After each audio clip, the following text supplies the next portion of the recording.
ബഹുമാന്യ പ്രേക്ഷകർക്ക് നല്ല നമസ്കാരം. നമ്മൾ അനേകായിരം കാര്യങ്ങൾ ജീവിതത്തിലുണ്ട്. ഓരോ നിമിഷവും ഓരോ സംഭവങ്ങളുമായിട്ടാണ് നമ്മുടെ മുന്നിലൂടെ കടന്നു പോകുന്നത്. ഓരോ സംഭവങ്ങളെയും നമുക്ക് ഓരോ കഥയായി പറയാനും സാധിക്കും. ഇന്ന് വാക്കുകൾ, നമ്മുടെ വായിൽ നിന്ന് വരുന്ന ഓരോ വാക്കുകളും ഓരോരുത്തരും ഉണ്ടാക്കുന്ന പ്രതീതി എന്താണ്, ആ കാര്യത്തെക്കുറിച്ചാണ് നമ്മൾ ഇവിടെ സംസാരിക്കുന്നത്.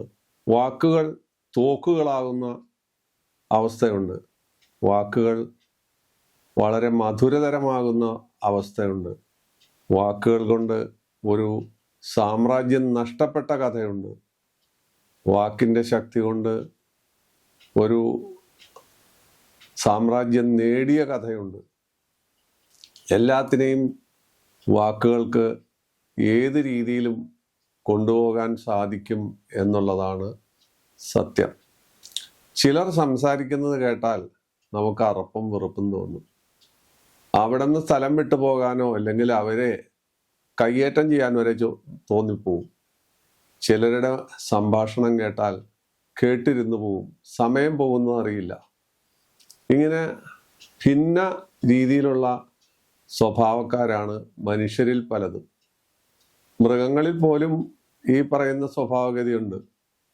ഓരോ മൃഗങ്ങളുടെയും ശബ്ദം, അതിൻ്റെതായ ധ്വനി, ഇതെല്ലാം നമ്മൾക്കറിയാം, നമ്മൾ കേട്ടിട്ടുണ്ട്. സിംഹം ഗർജിക്കുന്നതും പട്ടി കുരയ്ക്കുന്നതും അത് അതിൻ്റെതായ സ്വഭാവം അനുസരിച്ച് പെരുമാറുന്നതെല്ലാം നമ്മൾ മനുഷ്യർ കണ്ടറിഞ്ഞു വെച്ചിട്ടുണ്ട്. അതിൻ്റെ വിലോസിറ്റി, അതിൻ്റെതായ അർത്ഥങ്ങൾ, അർത്ഥതലങ്ങൾ എന്താണെന്നെല്ലാം നമ്മൾ വ്യാഖ്യാനിക്കാറുണ്ട്.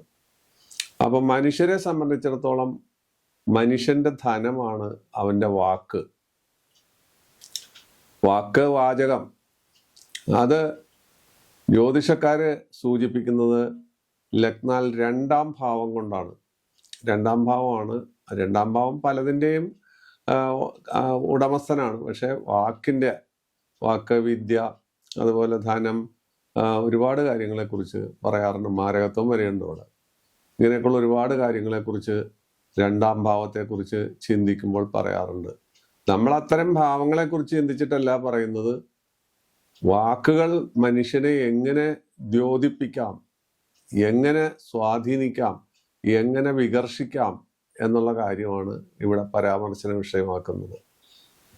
ചില വ്യക്തികൾ വളരെ സരസന്മാരായിരിക്കും.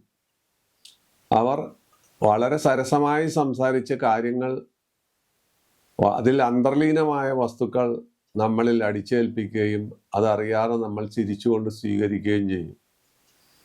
ചിലർ ക്രൂരമായ വാക്കുകൾ പറഞ്ഞ്, പറയാനുള്ള പരീക്ഷ സത്യമായിരിക്കും, അത് ക്രൂരമായ വാക്കുകൾ കൊണ്ട് നമ്മളിലേക്ക് കൂരമ്പ് തൊടുത്തുവിട്ട് നമുക്ക് ബുദ്ധിമുട്ടുണ്ടാക്കും. ചിലർ വളരെ മൃദുഭാഷണം കൊണ്ട് കാര്യങ്ങൾ വളരെ വ്യക്തമായി പറഞ്ഞ് നമ്മളെ ദ്യോതിപ്പിക്കും. ഇങ്ങനെ പലതരക്കാരാണ്. വാക്ക് സംഗീതത്തിൻ്റെയും സാഹിത്യത്തിൻ്റെയും കലയുടെയും അനുവാചകനാണ്. സാഹിത്യത്തിലായാലും സംഗീതത്തിലായാലും കലയിലായാലും ഈ വാക്കിൻ്റെ മേധാശക്തി നമ്മൾ കണ്ടിട്ടുണ്ട്. ചില ഗായകരുടെ പാട്ടുകൾ, ചില ഗായികമാരുടെ പാട്ടുകൾ, അതുപോലെ ചില പ്രസംഗ കലയിൽ ബിരുദന്മാരായ ആളുകളുടെ പ്രസംഗങ്ങൾ എന്ന് വേണ്ട നമ്മുടെ ചുറ്റുവട്ടത്തിൽ വാക്കിന് വലിയ പ്രാധാന്യമുണ്ട്. തെറ്റായി പറയുന്ന വാക്ക് ഒരു നിയോജക മണ്ഡലം ഒരിക്കലും ലഭിക്കാതെ ചില പാർട്ടികൾ അവിടെ അന്യം വന്ന് അല്ലെങ്കിൽ നിർമാർജനം ചെയ്യപ്പെട്ട് മറ്റുള്ള എതിർ സ്ഥാനാർത്ഥികൾ ജയിക്കുന്ന സംഭവവും നമ്മൾ കണ്ടിട്ടുണ്ട്. ഒറ്റ 1-2 വാക്കുകളുടെ പ്രയോഗ ശക്തിയാണ് അവിടെ കണ്ടത്. ആ പ്രയോഗശക്തി ജനങ്ങളിൽ എത്ര ഏറ്റു എന്നുള്ളതാണ് അതിൻ്റെ വസ്തുത. അപ്പം എന്താണ് ഈ വാക്കും ജ്യോതിഷവുമായിട്ടുള്ള ബന്ധം, ഗ്രഹങ്ങളുമായിട്ടുള്ള ബന്ധം? ഞാൻ നേരത്തെ സൂചിപ്പിച്ചു, രണ്ടാം ഭാവം കൊണ്ടാണ് വാക്കുകൾ എന്ന് പറഞ്ഞു. ആ രണ്ടാം ഭാവത്തിന്റെ സ്വാധീനമാണ് വാക്കുകളെ നമ്മൾ പുറത്തേക്ക് വിടുന്നത്, സംഭാഷണം കേൾക്കുന്നതും സംഭാഷണ ശൈലിയും ആ സംഭാഷണ ശൈലിയിൽ നിന്ന് ഒരാളുടെ വ്യക്തിത്വം നമുക്ക് മനസ്സിലാക്കാൻ പറ്റുന്നതും നമ്മൾ അവരെ ഇഷ്ടപ്പെടുന്നതും ഇഷ്ടപ്പെടാതിരിക്കുന്നതും എല്ലാം ഇതിൻ്റെ ഒരു പ്രതികരണമാണ്. അപ്പോൾ വാക്ക് എന്ന ഒരു വസ്തുത കൊണ്ട്, ആ രണ്ട് വാക്കുകൊണ്ട് നമുക്ക് പലതും നേടാം, പലതും നഷ്ടപ്പെടാം, പലതിനെയും സ്വാധീനിക്കാം എന്നുള്ളതാണ് വരുന്നത്. അപ്പോൾ നല്ല വാക്ക് ഓതാൻ ത്രാണി ഉണ്ടാകണേ ദൈവമേ എന്നൊക്കെ നമ്മൾ പ്രാർത്ഥിക്കാറുണ്ട്. ദൈവത്തിനോട് പ്രാർത്ഥിക്കുമ്പോൾ നമ്മൾ നല്ല വാക്ക് ഓതാനായിട്ട് നമുക്ക് സാധിക്കണേ. നല്ല വാക്കുകൊണ്ട് നമുക്ക് എന്തും നേടാം. അതേ സ്ഥാനത്ത് ചീത്ത വാക്കുകൊണ്ട്, കേട്ടുകൂടാത്ത വാക്കാം ആയുധം പ്രയോഗിച്ചാൽ കർണങ്ങളിൽ അത് പുണ്ണായി തീർന്ന് അത് വല്ലാത്ത ബുദ്ധിമുട്ടുകൾ ഉണ്ടാക്കുമെന്ന് കവിവചനമുണ്ട്. കേട്ടുകൂടാത്ത വാക്ക് പറഞ്ഞാൽ അതേ സ്ഥാനത്ത് ഒരടി അടിച്ചാൽ അതിൻ്റെ വേദന തൽക്കാലത്തേക്ക് പോകും. പക്ഷെ കേട്ടുകൂടാത്ത വാക്കുകൾ അല്ലെങ്കിൽ അഹിതമായ സംസാരങ്ങൾ നമുക്ക് എന്തെല്ലാമോ അലോസരങ്ങൾ ജീവിതാന്ത്യം വരെ ആ വ്യക്തി നമ്മുടെ കൺമുമ്പിൽ നിന്നും മറഞ്ഞാൽ പോലും ആ വാക്കിന്റെ ശക്തി ഒരിക്കലും പോകില്ല. അതാണ് അതിൻ്റെ പ്രത്യേകത. അപ്പോൾ സാധാരണഗതിയിൽ സൽസംഭാഷണം അല്ലെങ്കിൽ സംഗീത ഗുണം, മൃദുത്വം ഇവയെല്ലാം വരണമെങ്കിൽ നമ്മുടെ ലഗ്നാൽ രണ്ടാം ഭാവത്തിൽ ശുഭഗ്രഹങ്ങൾ നിൽക്കണം.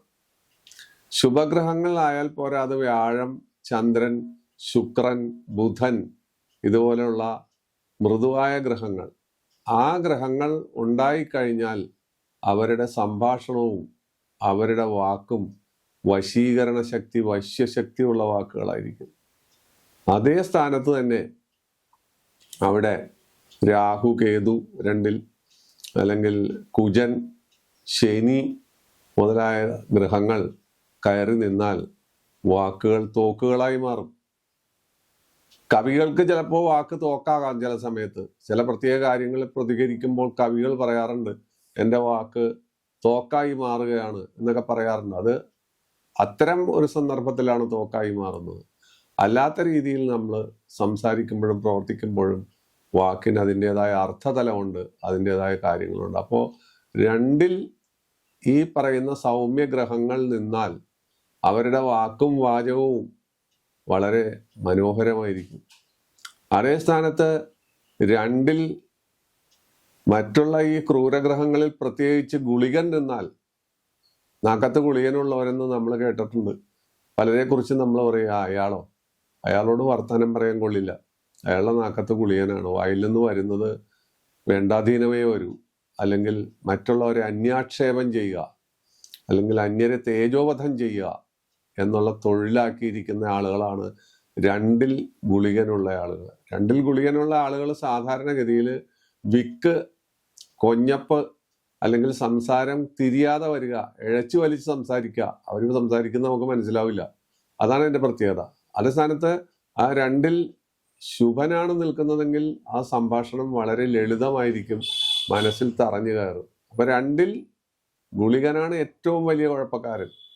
അവര് ആരോടും യോജിക്കില്ല.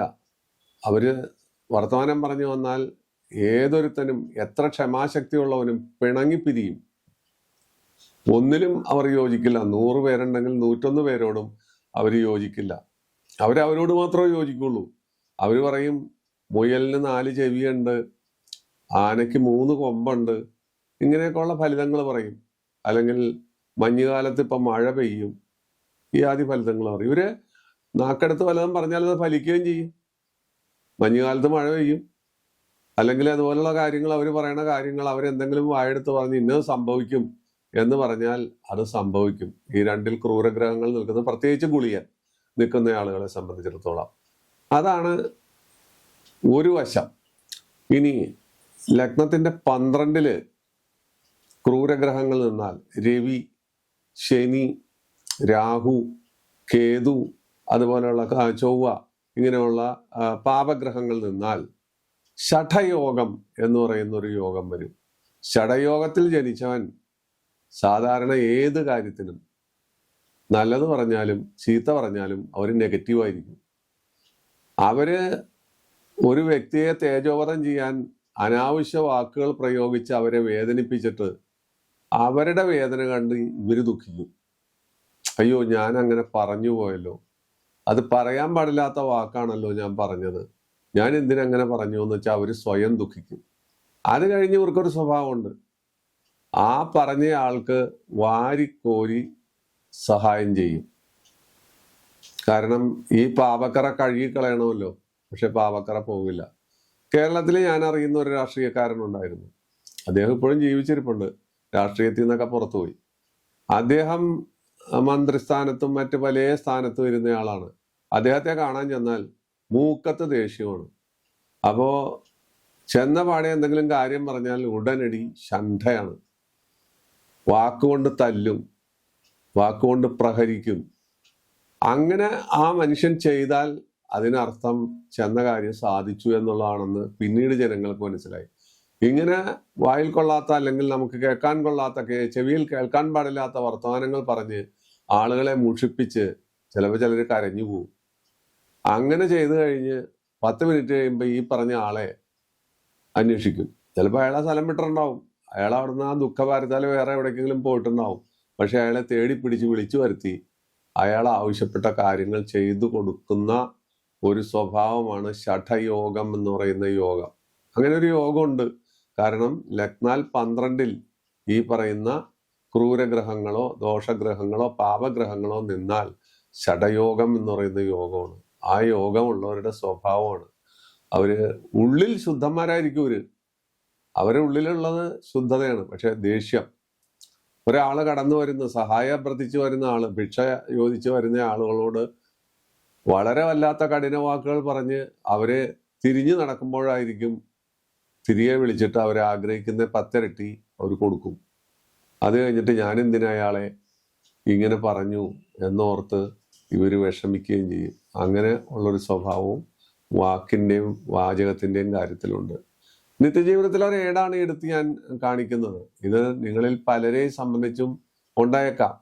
ഇതുപോലെ ഒരു കാര്യം മാത്രമല്ല, ഒരുപാട് സംഭവങ്ങൾ നമ്മുടെ വാക്കിനെയും വാചകത്തിനെയും ബന്ധിപ്പിക്കുന്നു. വലിയ ഗായകരുടെയും ഗായികമാരുടെയും സംഗീത ചക്രവർത്തിമാരുടെയൊക്കെ 2ാം ഭാവം പരിശോധിച്ചാൽ അവിടെ ആ 2ാം ഭാവത്തിൽ ശുക്രൻ, മിക്കവാറും ശുക്രനായിരിക്കും, ഇല്ലെങ്കിൽ ചന്ദ്രൻ, അല്ലെങ്കിൽ വ്യാഴമായിരിക്കും, അല്ലെങ്കിൽ ബുധനായിരിക്കും. അത്തരം ഗ്രഹങ്ങൾ നിൽക്കുന്നതായിട്ട് ഞാൻ ഗവേഷണ ബുദ്ധിയാ നോക്കി പഠിച്ചിട്ടുണ്ട്. അതുപോലെ ഈ പറയുന്ന 2ൽ ഗുളികൻ നിൽക്കുന്ന ആളുകളെ സംബന്ധിച്ചിടത്തോളം അവരുടെ സ്വഭാവവിശേഷം അനേകം 2ൽ ഗുളികൻ നിൽക്കുന്ന നാക്കത്ത് ഗുളികൻ ഇരിക്കുന്നു എന്ന് പറയുന്ന ആളുകളുടെ ജാതകവും പഠിച്ചിട്ടുണ്ട്.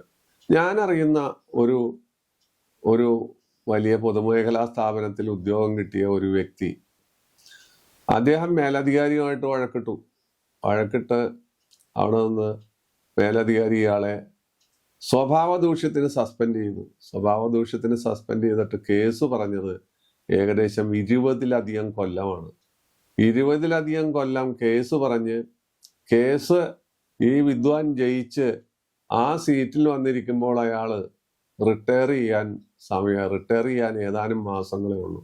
ആ സീറ്റിലിരുന്ന് മേലധികാരിയെല്ലാം പോയി, അയാളൊക്കെ കാലം ചെയ്തു പോയി, റിട്ടയർ ചെയ്തു പോയി. എന്നിരുന്നാലും ആ സീറ്റിൽ വന്നിരുന്ന് ഈ മനുഷ്യൻ 2-3 ദിവസം ജോലി ചെയ്ത് റിസൈൻ ചെയ്ത് അദ്ദേഹത്തിന്റെ കുലത്തൊഴില്, വിദ്യാസമ്പന്നനാണ്, ഉന്നത കുലജാതനാണ്, ആ കുലത്തൊഴിലിലേക്ക് പോയി എന്നുള്ളതാണ്. അദ്ദേഹം പൂജാകർമ്മങ്ങളെല്ലാം ചെയ്യുന്ന ആളാണ്. അതാണ് കുലത്തൊഴിൽ എന്ന് പറഞ്ഞത്.